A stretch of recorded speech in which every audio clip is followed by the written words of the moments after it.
Olá pessoal, tá tudo bem com vocês? Eu sou Elgi Batista e a nossa ideia dessa semana gira em torno de algo que eu entendo que remete a tempos imemoriais. Mais precisamente, a partir do momento em que o ser humano começou a ter consciência de uma certa realidade boa ou má nas coisas, nas ações, nos sentimentos, etc. Desde então, o que ele fez? O que a sua mente primitiva em princípio de evolução, fez o que é natural a todos os seres nessa condição.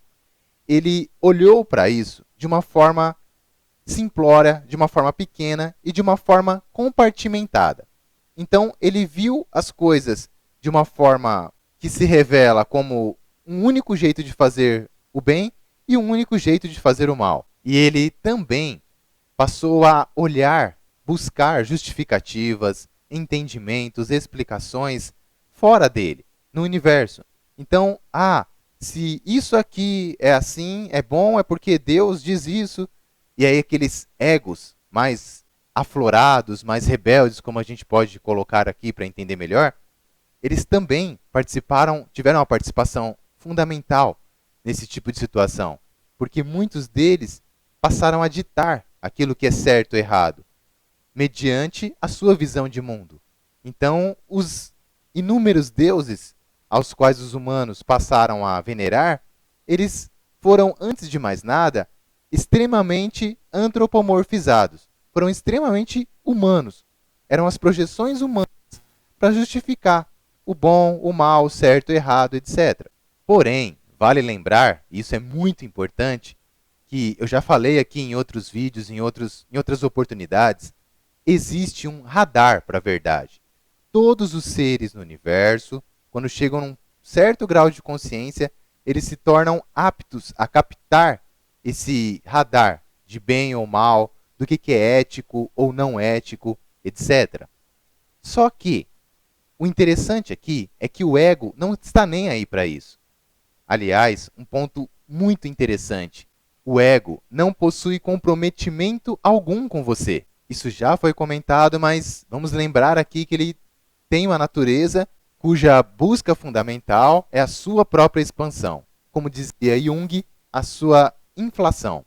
Se a gente imaginar, por exemplo, um cãozinho, ele está na rua e ele está totalmente à mercê do instinto.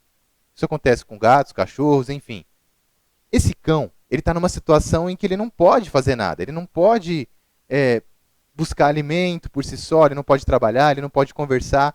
Ele está num planeta de seres estranhos, alienígenas para ele. Ele não fala a mesma língua, não compreende nada e está à mercê da situação. A situação é ainda pior para o lado dele, porque ele não entende nada e ele é guiado por seus instintos. Seu ego lá, primitivo. E aí ele tem uma situação onde ele acaba sendo levado por seu instinto a fazer sexo. Aí uma cadelinha, por exemplo, está na rua, ou uma gatinha, ou N animais, vai lá e engravida do outro. Quando esse ser faz isso, ele faz por estar à mercê da situação, por não poder revidar tanto ao meio físico quanto ao seu meio interno, à sua própria situação, condição evolutiva, instintiva. E aí ele vai lá e engravida. Então aquela cadelinha ou a gatinha, ela fica numa condição muito pior do que ela já estava. E ela não consegue prever que aquilo não será produtivo para ela, que aquilo vai piorar ainda em muito a sua situação de vida. Com os seres humanos acontece a mesma coisa. O ego não prevê, o ego não faz projeções, o ego não analisa o que é melhor para o ser. Ele simplesmente quer, ele simplesmente busca, conquista, domina e por aí vai. Uma outra coisa muito bacana para a gente pensar ainda no quesito interesses, prioridades, etc., é que a nossa vida ela é guiada por nossos interesses. Sua vida, sua personalidade acaba sendo um reflexo dos seus principais interesses. E aí eu convido vocês a duas coisas.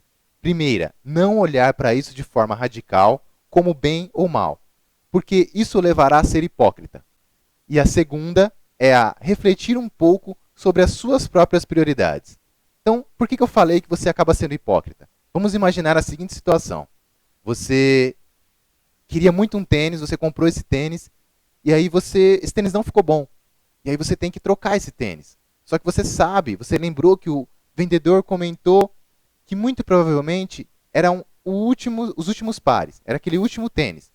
E aí você se dirige à loja, mas preocupado, porque no fundo sabe que não terá aquele que vai servir em você. E no caminho, você se depara com um cãozinho aprisionado pedindo ajuda. Você se depara com um cavalinho sendo escravizado e torturado até a morte. Você se depara com uma criança pedindo esmola. Você se depara com mendigos. Você se depara com protestos. Você se depara com uma série de situações aberrantes, só que no seu contexto de vida atual, elas não possuem importância nenhuma, perto da importância que é dada ao tênis que você tem que trocar. E isso, obviamente, é uma questão de ponto de vista. Se nós olharmos para os outros seres que nosso personagem passou durante a história, esses seres terão outras prioridades.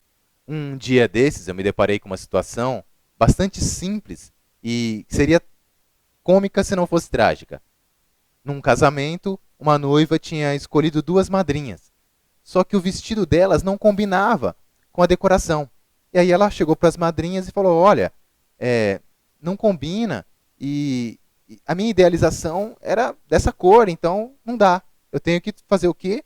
Trocar as madrinhas. Muitos olharão para isso e, dá risada. Mas isso é a regra na maioria, não é uma exceção. A maioria dos humanos enxerga as coisas assim. Agora, isso é simples, isso é uma coisa besta? Até é. Só que isso também revela as prioridades das pessoas. Quando a sua prioridade gira em torno de coisas, gira em torno da sua satisfação egoísta, fica muito complicado. E aqui não é nem um pouco difícil da gente enxergar coisas do tipo. Até em nosso próprio país. A gente está numa época, enquanto eu gravo esse vídeo, do carnaval. E é comum você ver um mar de gente afluindo para as ruas, para desfiles, etc., nesse sentido.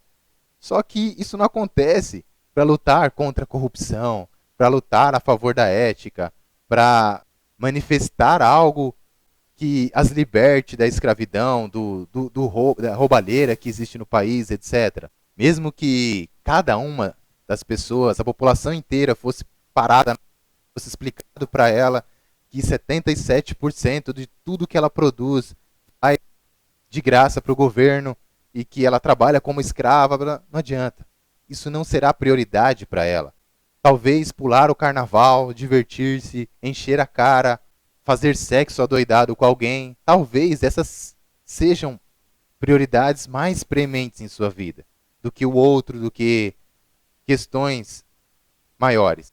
Por último, e para não nos estendermos nas reflexões infinitas acerca do que é prioridade ou não, Carl Gustav Jung, que eu sempre gosto de trazer em muitas reflexões, ele costumava dizer que o ego, quando chega numa certa idade, ele deveria parar de inflar para dar lugar à individuação, ao processo de individuação, ao processo no qual o ser passa a ser a sua centelha, a unificar-se com o todo, a revelar quem ele realmente é.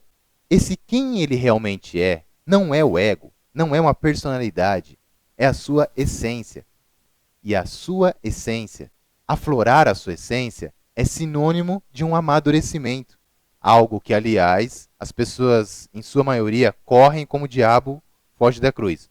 Esse amadurecer, esse salto consciencial evolutivo, ele requer, ele possui em si a natureza de ir deixando de olhar para os seus próprios interesses, para o seu próprio mundinho, de apenas saber aquilo que você não quer, para que você entenda aquilo que você quer realmente, aquilo que lhe faz bem realmente, não só a curto prazo, não se referindo apenas a prazeres momentâneos, a satisfações egoístas, mas a sua própria essência.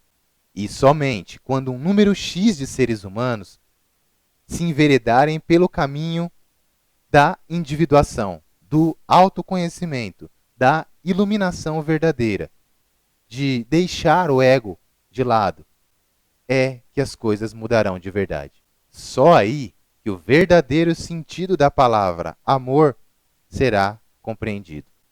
Bom, creio que seja isso em nossa ideia de hoje.